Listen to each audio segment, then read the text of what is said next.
بسم اللہ الرحمن الرحیم واعتصموا بحبل اللہ جميعا ولا تفرقوا صدق اللہ مولانا رسول النبی الکریم الامین بلغ العلا بکمالہ اشرف الانبیاء جمالہ معصوم الجمیع بلسانہ صلو علیہ وآلہ السلام علیکم ورحمۃ اللہ۔ یہ ماہ رمضان، اس کی برکات، اس کے ادوار و جلیات، جب عبادت عقیدت لاکھوں میں پڑھ رہی ہے، یہ اس کی شان ہے۔ دنیا میں بے شمار مذاہب آئے، لیکن اسلام پہلے دن سے اعلان کر رہا ہے کہ میں مذہب نہیں ہوں، میں دین ہوں، مکمل ثابت ہے۔ تو اس وقت میں لمبی چوڑی تقریر کرنے کے لیے نہیں آیا، میں صرف اظہار محبت کے لیے، چونکہ آج جو افطاری آپ اس میں رکھی تھی، میں 2 جگہ پہ روایت کرتا ہوں، لیکن میں نے کہا میں ہر صبح میں آپ کے ساتھ شامل ہوں، آپ کی محبت ہے۔ صرف میں ایک بات آپ تک پہنچانا چاہتا ہوں، وہ ہے کہ ہمارا مشن اسٹیٹمنٹ کیا ہے، ایک مسلمان کی حیثیت سے ہمارے لیے کیا ضابطے ہیں، کیا طریقہ کار ہے۔ ابھی تھوڑی نہیں کروں گا۔ پچھلے دنوں ایک ریسرچ چھپی ہے جو امریکہ کے اندر اسٹیٹس میں ایک ریسرچ سینٹر نے مرتب کی ہے، جس میں انہوں نے دنیا کے 50 ملک وہ لیے ہیں جہاں اس وقت اسلامک ویلیوز زیادہ سے زیادہ کام کر رہے ہیں۔ ان 50 ملکوں میں 2 مسلمان ملک ہیں جو شامل ہونے کی ہیں، اور ایک ملائیشیا ہے جو 33 نمبر پر ہے، اور ایک کویت ہے جو 48 نمبر پر ہے۔ پہلے نمبر پر ڈنمارک ہے جہاں 80% قوانین اور ویلیوز اسلام کی نافذ العمل ہے۔ جب میں نے یہ ریسرچ پڑھی تو مجھے بڑا شوق ہوا کہ یہ کیا سکتا ہے، ویسے گپ شپ تو نہیں ہے۔ تو میں پھر اسپیشلی ڈنمارک میں نے وہاں کے لوگوں سے پوچھا، بھئی آپ واقعی محسوس کرتے ہیں اس ملک میں کوئی اسلامی ویلیو کام کر رہی ہے؟ انہوں نے کہا باقی تو ہم زیادہ نہیں جانتے، لیکن یہاں کی ہر لائبریری میں جو اس ملک کا کانسٹیٹیوشن ہے اس کی کاپی پڑھی ہے، اور اس میں ایک لا ہے جس کا نام عمر لا ہے۔ یہ جو بچہ پیدا ہوتا ہے، پیدا ہونے سے لے کر مرنے تک جو بینیفٹس دیے جاتے ہیں، انہوں نے اس میں لکھا ہے کہ we derive it from حضرت عمر رضی اللہ عنہ۔ اب آپ اندازہ لگائیں ویسے مسلمان آج ہمارا کیا حال ہے۔ اس ملک میں جب آپ پہلی دفعہ آئے، کچھ لوگ جو نئے ہیں شاید اندازہ نہ ہو، جو پہلے آئے تھے انہیں پتہ ہے یہاں قریب کے لوگ جو ہیں وہ پاکستانی مسلمانوں سے بہت زیادہ محبت کرتے ہیں۔ اب ظاہر ہے پوری دنیا میں ایک میڈیا ٹرائل ہمارا ہوا 9/11 کے بعد، 7/7 کے بعد، ہم پوری دنیا میں دہشت گرد قرار دے دیے گئے، اور واقعی پاکستان، افغانستان یا عراق میں جو کچھ ہو رہا ہے، جو ہمارے ساتھ ہو رہا ہے وہ کوئی نہیں بیان کرتا، لیکن اس کے جواب میں جو ہمارے نوجوان کر رہے ہیں اس کو دہشت گردی کہا جاتا ہے۔ کسی حد تک کچھ لوگ جو اسلام سے واقف نہیں ہیں ان کا بریک واش کر کے ان کو دہشت گرد بنایا جا رہا ہے۔ اب جانتے ہیں پاکستان کی افواج اس وقت آپریشن ضرب حضرت کے نام سے کام کر رہے ہیں۔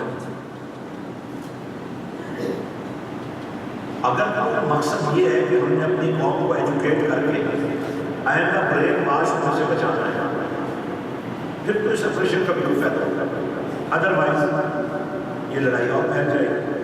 اب صرف آپ سے گزارش یہ ہے کہ اس وقت 2 آپ کی مسجدیں اس رمضان میں بند ہو چکی ہیں اور باقی کی باری بھی آ رہی ہے۔ میں نے ایک سمپل سی بات کی ہے، اور آپ کو پتا یورپ میں گریس سب سے غریب ترین ملک ہے۔ ظاہر علماء شاید کہ وہی جاتے ہیں، جانا چاہیے جہاں سے فنڈس دیتے ہیں، لیکن میں نے اس دفعہ انتخاب کیا ہے آپ کے ملک کا کہ میں یہاں کے مسلمانوں کو جمع کروں اور ایک ایسی مسجد بنا دیں جس میں کلمہ پڑھنے والا کوئی بھی آئے، بلکہ میں آپ کو خوشخبری سنا رہا ہوں کہ ایک ایسی مسلمان عورت جس کا تعلق گریس سے ہے، میں نے اپنے زندگی میں اتنا اچھا مسلمان نہیں دیکھا، وہ صوفی تو نہیں ہے، وہ مبلغہ تو نہیں ہے، لیکن اسلام کی پریزنٹیشن جس طرح کرتی ہے، اور آج اس کا پورا پلان میں پہنچ گیا ہے کہ اس مسجد کے اندر جو اسلام نئے مسلمانوں کو رکھیں گے اس کے اندر وہ کیا طریقہ اختیار کریں اور ہمارے بچوں اور ہمارے بڑوں کو کس انداز میں شارٹ کورسز کے ذریعے، تربیت کے ذریعے، ٹریننگ کے ذریعے کس طرح ہم آگے بڑھائیں گے۔ جیسے چلیے جو مسجد کا پروجیکٹ ہم نے بنایا ہے، مسجد کا نام میں نے مسجد حسین رکھا ہے۔ اس کی وجہ کیا ہے؟ جب رسول اللہ صلی اللہ علیہ وسلم کی دین دور سے چلے، جب انہوں نے فرما دیا کہ الحسین منی وانا من الحسین، دنیا کے جس خطے میں اور جب اور جس دور میں مجھے ڈھونڈنا ہو تو مجھے حسین میں ڈھونڈے۔ حسین کیا ہے؟ حسینیت ہے۔ حسینیت کیا ہے؟ آپ کو صداقت ہے، سیرت رسول ہے، کردار رسول ہے، اخلاق رسول ہے، اور اخلاق کتنا حال ہے اس گھرانے کا۔ امام زین العابدین رضی اللہ تعالیٰ عنہ جو کربلا کے مارکے میں واحد شخصیت ہے، بیمار ہونے کی وجہ سے آپ شہید شاہ شہداء میں شامل نہیں ہوئے، لیکن غازیوں کے امام ہیں۔ آپ کی بارگاہ میں ایک شخص آتا ہے، میں اس کی آپ کو یہ بات سنا رہا ہوں کہ اگر آپ اس رویے میں مسلمان ہیں تو آپ حسینی کہلا سکتے ہیں، اگر آپ کا رویہ اس کے علاوہ کچھ اور ہے تو پھر کہنے سے حسینی بنا نہیں بنتا۔ آپ دیکھیے ماشاء اللہ پیر صاحب آج ہیں، نعرے لگاتے ہیں، آج سناتے ہیں، اللہ نے دے دیا، لیکن پیری مریدی کو اسی کام کرنا نہیں۔ پیری مریدی پیر اور مرید کا رشتہ نہیں ہے، نبی اور امتی کا رشتہ ہے جو ہم نے بحال کرنا ہے۔ تو امام زین العابدین رضی اللہ کی بارگاہ میں شخص آیا، کہنے لگا حضور میں پیاسا ہوں، مجھے پانی ملائی۔ آپ نے اس کو اس کی پیاس بجھائی، پانی ملایا، خوب سیر ہوا، کہنے لگا شاید آپ نے مجھے پہچانا نہیں تھا۔ آپ نے فرمایا میں تمہیں پہچانتا ہوں، تم میرے معصوم بھائی علیہ السلام کے قاتل ہو۔ کہنے لگا پھر عجیب بات نہیں کہ اپنے بھائی کے قاتل کو آپ پانی پلا رہے ہیں۔ فرمایا نہیں، یہ اپنا طریقہ ہوتا ہے، جو کچھ تم نے کربلا میں کیا وہ تمہارا طریقہ تھا، جو آج میں کر رہا ہوں یہ میرا اور میرے رسول سے۔ میں آپ سے ایک بات کہتا ہوں، یہ ایک مسجد ہم نے نہیں بنانا، یہ آغاز کیا ہے میں نے، اور میں نے اپنے تمام دوستوں سے بات کی، آؤ چونکہ حالات اتنے اچھے تھے ہمارے یہاں جو پاکستانی مسلمان ہیں ان میں سے میرا خیال ہے کوئی 70% لوگ بے روزگار ہیں، ان کے پاس کام نہیں ہے، روٹی کھانا تک بھی ان کا مسئلہ بن گیا ہے۔ تو ظاہر ہے ان پر ہم کوئی بوجھ نہیں ڈال سکتے۔ تو میں نے دوستوں سے یہ کہا ہے کہ ایک تو بات آسان پیار ملتا ہے، جنگلیاں بلا تفرق کی اسلام بننے کا اس سے اچھا کوئی طریقہ نہیں کہ ایک مسجد مل کر پہلے ایک بنا لیتے ہیں، پھر دوسری بنا لیں گے، پھر تیسری بنا لیں گے۔ 20 مسجدوں کی ضرورت ہی نہیں ہے۔ ایتھنز میں 5-7 علاقے ہیں جہاں مسلمان پاکستانی خاص کر کثرت سے رہتے ہیں، وہ ہم 5 یا 7 مسجدیں بنا لینا، بہت بڑی نہیں، لیکن اتنی مسجدیں جن میں ہماری آنے والی نسلوں کا، ہمارے بچوں کا، ہماری خواتین کا، اور خاص کر جو ہمارے نئے مسلمان بھائی آ رہے ہیں ان کا انتظام کر لیں۔ اس مسجد کا جو نیٹورک ہے اس کا کیا طریقہ کار ہم نے بنایا ہے، اس میں مسجد ہوگی، اس میں کمیونٹی سینٹر ہوگا، اس میں فوج سلطان کے لیے کولڈ روم بنایا جائے گا اور ان کے بندوبست کیا جائے گا، اس کے اندر ایجوکیشن سسٹم لایا جائے گا، اور اس کے اندر نیو مسلمز کے لیے تربیت کا ایک انتظام، اور لیٹر آن اس میں شارٹ کورسز اور گریک لینگویج اور دیگر لینگویج کے اندر ہمارے ٹریننگ ورکشاپ ہوگی، ٹیچر ٹریننگ کا انتظام ہوگا۔ یہ الگ الگ سے جگہ ہم نے سودا کرنی ہے، اب دعا کریں کہ وہ بخیر اور بھی اپنے کمال کو اور ایتھنز میں پہلی مسجد جو ہے ملتا.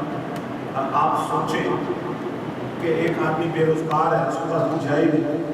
اب ہمارے پاس تو آپ یہ ہوتے ہیں نا، جو جن کے پاس مال ہے وہ رسم میں کب آتے ہیں.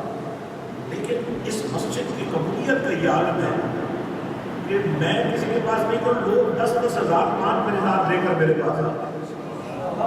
یہ موسیٰ خان صاحب سے پوچھے ان لوگوں نے مجھے دیکھ رہے، آپ نے بتایا، انہوں نے 10,000 آپ کو دیا. آج اس مسجد کی قبولیت کا یہ عالم ہے. تقریباً 70,000 لوگ ہمارے پاس پڑے. اور اگر میں چاہتا یہ ہوں کہ آپ جو نہیں دے سکتے، لیکن اللہ کے دربار میں تو آپ کی بھی عزت ہے، دیکھو آپ کو بھی چاہتے ہیں. تو یہ ماہ رمضان ہے، 1 یورو کے بدلے میں 1 لاکھ کا ثواب آپ کو بھی مل سکتا ہے. ظاہر ہے جن کے پاس ہے انہوں نے دے نہیں دینے، وہ کوئی بھاگ ہی نہیں سکتے.